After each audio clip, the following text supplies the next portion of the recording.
Hello students, in this video we will study about receipts and payment account. Receipts and payment account का format देखेंगे, फिर उससे related numericals solve करेंगे.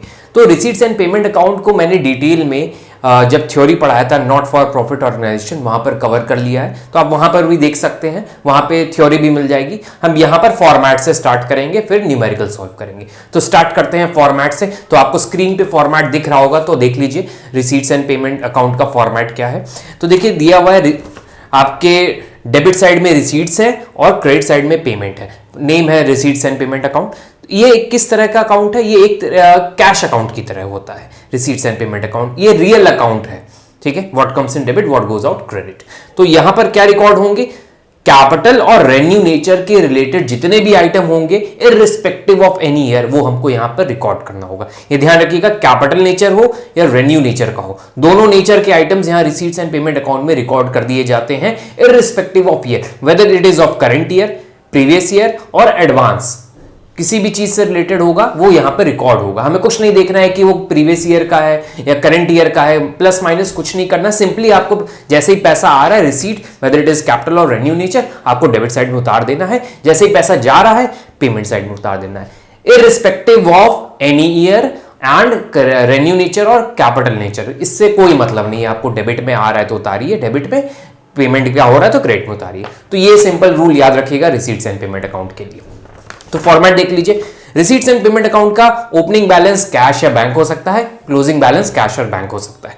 तो देखिए टू बैलेंस ब्रॉट डाउन दिया हुआ है डेबिट में.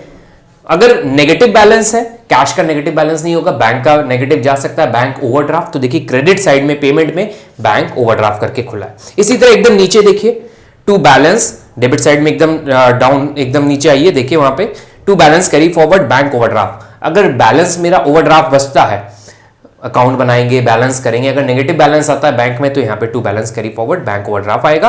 और अगर पॉजिटिव बैलेंस है, इट मींस डेबिट बैलेंस है, तो देखिए क्रेडिट साइड में बैंक और कैश करके दिया हुआ है. और बाकी बीच में सारे आइटम्स दिए हुए हैं, रिसीट्स जितने भी हो सकती है, general donation, sale of newspaper, ऐसे जितने भी रिसीट्स होंगी, legacies, life membership fees, specific donation, सारे डेबिट में आएंगे. जितने भी पेमेंट करेंगे whether it is of capital nature और रेवेन्यू नेचर, हमें क्रेडिट में उतार देना है. तो ये था पूरा फॉर्मेट. अब हम एक क्वेश्चन सॉल्व करेंगे रिसीट्स एंड पेमेंट अकाउंट पे, तो उससे आपको और अच्छे से क्लैरिटी आएगी. तो स्टार्ट करते हैं क्वेश्चन से.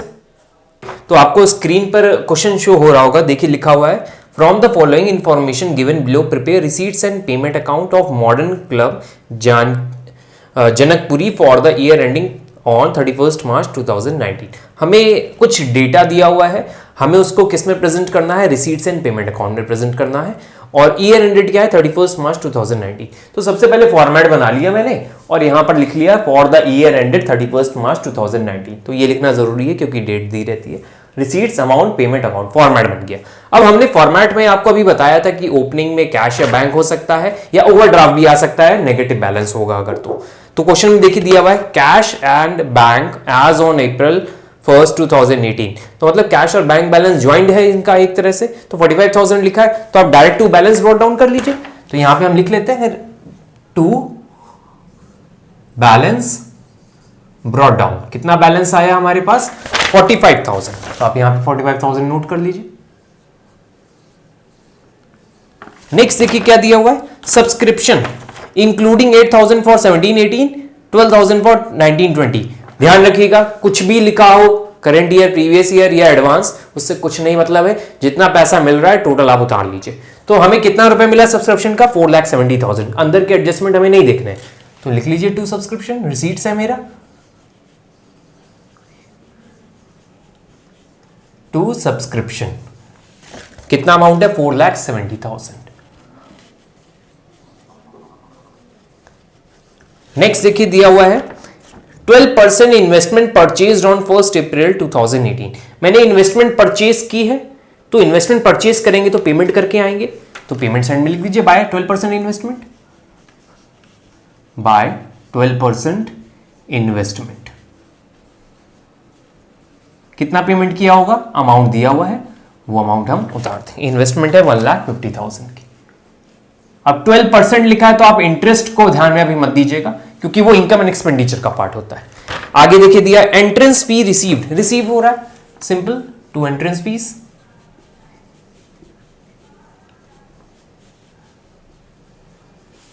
Entrance fees 15,000। नेक्स्ट दिया हुआ है स्पोर्ट्स मटेरियल परचेज, पेमेंट करके आए होंगे, खरीदे होंगे, तो बाय स्पोर्ट्स मटेरियल।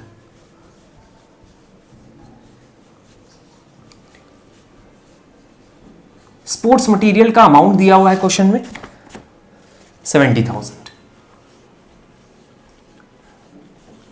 नेक्स्ट देखिए दिया हुआ है फर्नीचर परचेज, तो again bye furniture purchase, bye furniture. Capital expenditure है, इररिस्पेक्टिव ऑफ रेवेन्यू और कैपिटल यहां पे रिकॉर्ड होता है। फर्नीचर 80,000। नेक्स्ट देखिए यहां पर दिया है sale of old furniture costing 20,000, 5,000 आपने 5,000 में बेचा, तो जो अमाउंट आएगा वो आप नोट कर लीजिए टू फर्नीचर। फर्नीचर यहां लिख देते हैं। हमें ये प्रॉफिट या लॉस हुआ उसको हमें यहां नहीं देखना है, हमें बस जितना पैसा आया वो आपको नोट करना है। 5,000 आया, 5,000 नोट कर लीजिए। फिर है आपका म्यूनिसिपल टैक्सेस, टैक्सेस पे करते हैं तो बाय म्यूनिसिपल टैक्सेस। टैक्सेस इनको भी पे करना पड़ता है, ये नहीं कि नॉट फॉर प्रॉफिट ऑर्गेनाइजेशन तो टैक्सेस नहीं पे करने हैं। नेक्स्ट देखिए दिया हुआ है printing and stationery, by printing and stationery. Printing and stationery का अमाउंट है 24,000। नेक्स्ट देखिए दिया है sale of old sports material, बेचेंगे तो पैसा आएगा, to sale of old sports material, हम शॉर्ट में लिख रहे हैं 6,000, तो ये 6,000 रुपीज। नेक्स्ट दिया हुआ है general expenses out of which 2,000 is yet to be paid, 20,000। हमें यहां पर बोला है कि जनरल एक्सपेंसेस 20,000 के हैं जिसमें 2,000 रुपीज अभी भी पे करना है, मतलब हमने टोटल कितना पेमेंट किया है 18,000, क्योंकि 2,000 येट टू बी पेड लिखा है। तो आप बाय जनरल एक्सपेंसेस लिखिए, पेमेंट है बाय जनरल एक्सपेंसेस 18,000,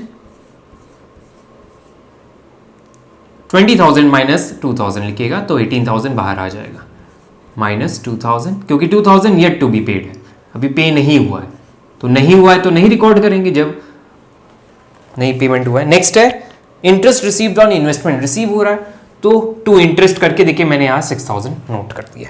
नेक्स्ट है टूर्नामेंट एक्सपेंसेस 72,000, एक्सपेंसेस हुए टूर्नामेंट तो by tournament expenses. Tournament expenses का अमाउंट कितना है 72,000, तो ये टूर्नामेंट एक्सपेंसेस पेमेंट हुए तो पे कर दिया हमने। नेक्स्ट है सैलरी पेड, तो बाय सैलरी, हमने सैलरी पे की। फिर है आपका postage and courier, by postage and courier, amount note कर लेते हैं दोनों का 84,000 एंड 2,000। तो ये तो हो गया हमारा, जितना भी डेटा दिया हुआ था उसको मैंने यहाँ रिसीट्स एंड पेमेंट अकाउंट में नोट कर लिया। अब हम बैलेंस निकालते हैं, तो देखते हैं किधर बैलेंस आएगा। इधर भी बैलेंस आ सकता है, इधर भी आ सकता है। इधर आएगा तो बैंक का नेगेटिव बैलेंस ओवरड्राफ्ट कहते हैं, इधर आएगा तो पॉजिटिव बैलेंस डेबिट बैलेंस। तो टोटल कर लेते हैं, तो यहां पर देखिए दिया हुआ है 45 4,70,000 प्लस 45,000 प्लस 20,000 एंड 12,000, 20,000 प्लस 12,000, 5,47,000। तो टोटल उतार लेते हैं 5,47,000। तो हमें पता चल गया यहां का टोटल है 5,47,000। इधर भी देख लेते हैं, इधर हमें साफ साफ दिख रहा है कि ये ज्यादा है, अमाउंट आएगा वो कम आ रहा है, 5,47,000 इधर भी उतार देते हैं 5,47,000।